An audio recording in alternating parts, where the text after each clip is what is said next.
نتعاون الله يرضى عليكم.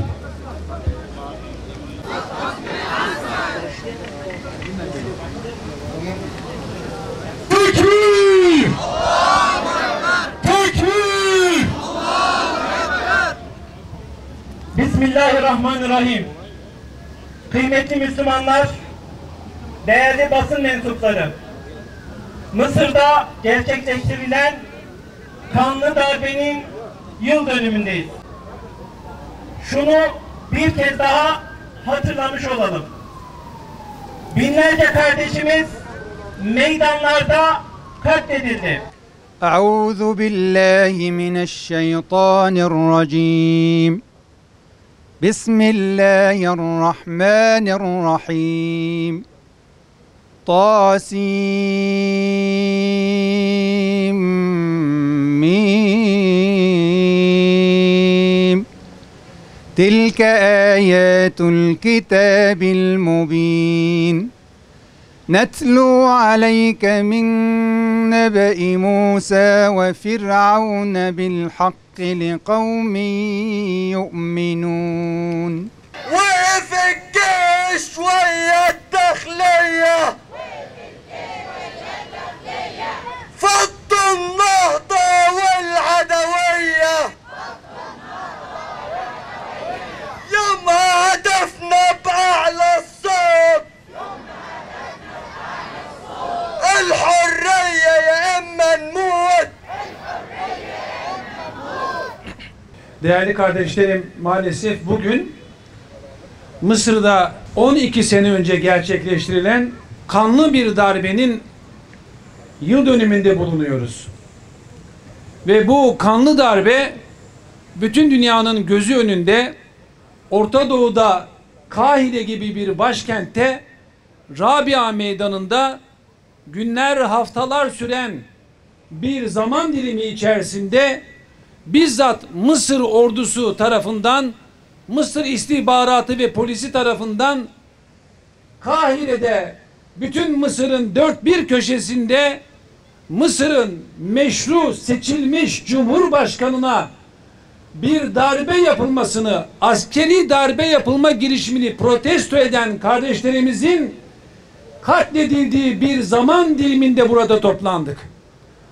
Bu öyle bir zaman dilimi ki binlerce insan asker, polis ve istihbaratçılar tarafından meydanda katledildiler. Sistematik bir cinayet, sistematik bir katliam yaşandı. Meydanlarda toplanan Mısır halkının iradesini temsil eden meşru, şeffaf, serbest, adil seçimleri savunan bir halk maalesef Mısır ordusunun başındaki General Sisi'nin kumandasında ezildiler, paramparça edildiler, kolları, bacakları kopartıldı ve geri kalan insanların 70 binden fazlası maalesef cezaevlerine hapsedildi.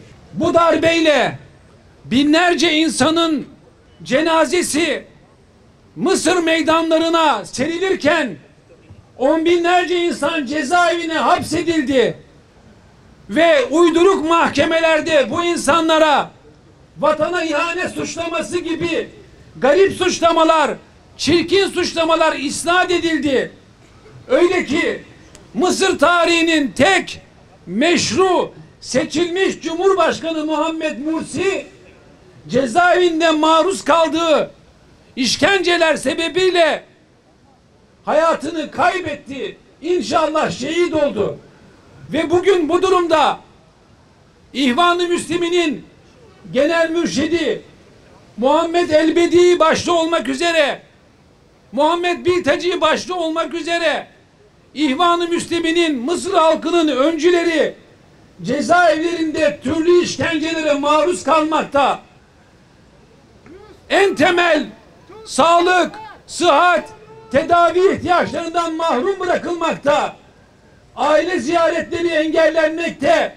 İlaçlarını kullanamayan insanlar aileleriyle görüşülmeyen insanlar bugün ölümle burun buruna gelmiş durumdadır. Ve maalesef aynı Gazze katliamını, Gazze soykırımını, Gazze yıkımını boş gözlerle seyreden uluslararası kuruluşlar gibi Mısır'daki bu işkenceler, bu yıkımlar da boş gözlerle takip edilmektedir. Bizim buradan dünya kamuoyuna, Türkiye kamuoyuna seslenmek istediğimiz, gündeme getirmek istediğimiz mevzu, biz darbeye maruz kalan, askeri ihtilale muhatap olan, hakları, hukukları, canları çiğnenen Mısırlı kardeşlerimizin yanında olduğumuzu ifade ediyoruz. Bunu deklare ediyoruz. Tekrar tekrar söylüyoruz. Sisi, İsrail'in işbirlikçisi bir despottur. في مثل هذا اليوم من 12 سنة وقعت أكبر وأبشع مجزرة في تاريخ مصر الحديث. إخوة مصريين وقفوا مع الشرعية، وقفوا مع السيد الرئيس، أول رئيس مدني منتخب في تاريخ مصر، الأستاذ الدكتور محمد مرسي رحمه الله رحمة واسعة، ليقولوا رأيهم في الانقلاب العسكري. فانقض عليهم قادة الانقلاب العسكري بجيش وشرطة، فحدثت هذه المذبحة. Bugün Rabia katliamının yıl dönümü. Rabia katliamından sonra liderimiz Cumhurbaşkanı Muhammed Mursi'yi tutukladılar. Ve onunla birlikte diğer ihvanın liderlerini de cezaevine, zindana attılar.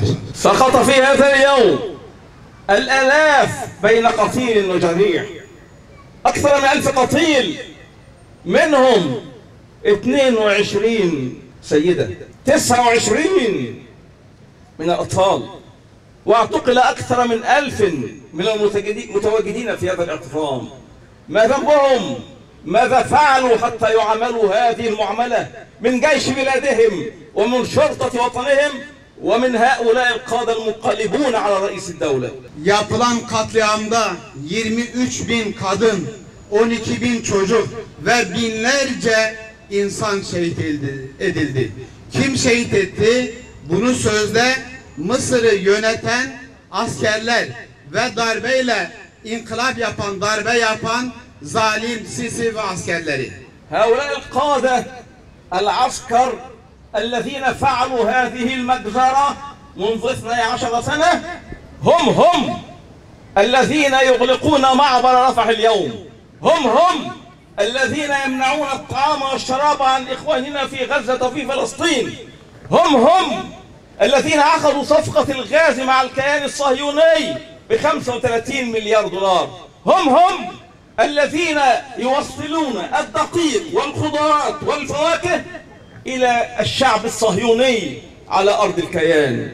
تخيلوا، يقتلون في بلادهم ويدعمون الصهاينة على حدودهم. هؤلاء هم قادة العسكر الذين يحكمون مصر في هذه الأيام. Binler şu anda cezaevinde ve cezaevinde susuz, aç bırakıyorlar, ilaçsız bırakıyorlar. Onlar bu sebeple Gazze'ye de bir yemek gitmesine, bir su gitmesine müsaade etmiyorlar.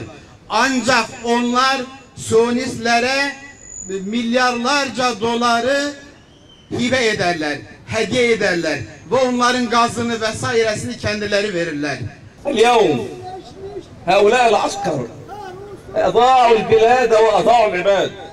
وصلت مصر في عهدهم إلى هذه الدرجة من الانحطاط والخسة، وتدنى وضع مصر في العالم أجمع، ولم يعد لها ولمن يمثلها وزن في المجتمعات الدولية. هؤلاء هم الذين وقفوا أمام الشعب الفلسطيني عند خروجه لا يمر إلى داخل مصر إلا بعد أن يدفع 11,000 دولار على كل رأس. ألهذه المهانة وصلت مصر؟ ألهذا الهوان تدنت مصر؟ Onlar Gazze'ye, Filistin'e hiçbir şey bırakmıyor onlar. Ancak onlar bizim gençlerimizi, bizim kadınlarımızı ve bizim çocuklarımızı içeri tıkıp içeride ölüme mahkum ederler. لكن الله رب العزة يمهل ولا يهمل. يجيء اليوم الذي يحاكم فيه هؤلاء. إلى يومنا هذا لم يحاكم منهم أحد ولم يحاسب منهم أحد، بل الذين قدموا إلى المحاكمات هم مئات من الذين كانوا معتصمين الشرفاء في أرض رابعة وفي غيرها من معتصمات مصر. أما هؤلاء فيظنوا أنهم قد نجوا من بطش شعب مصر. ونقول إن مجرمي البوسنة حكموا أمام المحاكم الدولية بعد أكثر من 15 سنة. نتنياهو بعد 23 سنة من حكم الكيان الصهيوني أدين كمجرم حرب أمام المحكمة الجنائية الدولية. لن يفلت هؤلاء بإذن الله، وسوف يحاكم كبيرهم وصغيرهم على ما ارتكبوا في حق شعب مصر. Unutmasınlar, Bosna Hersek'teki katil nasıl yıllar sonra katliamları meydana çıktıysa, Netanyahu'nun katliamları da meydana çıkacak ve onların yapmış olduğu Rabia'da o şerefli insanların kanlarını döktükleri o şerefli insanın katilleri de bir gün hesap vermek zorunda kalacak. أملنا في الله كبير أن تنتهي هذه الغمة من على شعب مصر وينزعه هذا الانقلاب العسكري ويعود الشعب إلى حريته ويختار من يشاء رئيسا يحكمه وتعود الحرية إلى شعب مصر بأكمله. قريبا إن شاء الله سيحدث هذا. Onlar beklesinler. İnşallah bir zaman gelecek ve biz bu hesapları soracağız onlardan. Malumunuzdur Hasan el-Benna, Allah rahmet eylesin, konuşmalarında hep şunu ifade ederdi: biz iş yapan bir cemaatiz. Yani biz laftan, konuşmaktan ziyade iş yapan bir cemaatiz. Dolayısıyla günümüzde gerçekten de ümmetin, Müslümanların, hepimizin iş yapmaya çok ihtiyacımız var. Takvaya, ihlasa, ibadete, davete, tebliğe, cihada, çalışmaya, azme çok fazla ihtiyacımız var. Bizim karınca misali 24 saat olmasa bile zaruri ihtiyaçlarımızın dışındaki bütün çalışmalarımız, zamanımız, vaktimizi Müslümanların şuurlanması, bilinçlenmesi ve hasreten Müslümanların birliği için, Müslümanların vahdeti için çalışmalıyız, konuşmalıyız, çaba sarf etmeliyiz. Maalesef şu anki temel sıkıntımız Müslümanların birlik olamaması. Eğer biz dün Muhammed Mursi'ye, Rabia'ya sahip çıkabilseydik, bugün Gazze bu halde olmazdı. Eğer biz bugün Gazze'ye sahip çıkmaz isek, Allah muhafaza, yarın Siyonistleri Hatay'da, Diyarbakır'da, İstanbul'da, Ankara'da göğüslenmek zorunda kalacağız. Dolayısıyla Müslümanların her alanda, cemaatler bazında, partiler bazında, devletler bazında birbirine sahip çıkması, birliği, beraberliği pekiştirmesi lazımdır. Ya hep beraber yok olacağız ya da hep beraber kazanacağız. Müslümanların birliği, hasreten devletlerin birliği, ilişkileri Kudüs'ün, Gazze'nin, mazlumların aleyhine olmamalı. Buradan Türkiye hükümetine, devletine sesleniyorum. Bakın, Filistin'den, Mısır'dan hasreten birçok İslam ülkesinden ülkemize misafirler var. Bize sığınan mazlumlar var. Türkiye-Mısır ilişkileri olabilir, ilişkileri olmalıdır. Ama bu ilişkiler kesinlikle bize sığınan kardeşlerimizin aleyhine olmamalı. Eğer Allah muhafaza mazlumların duası bedduaya dönüşür ise dünyamızda, ahiretimizde felaket olur.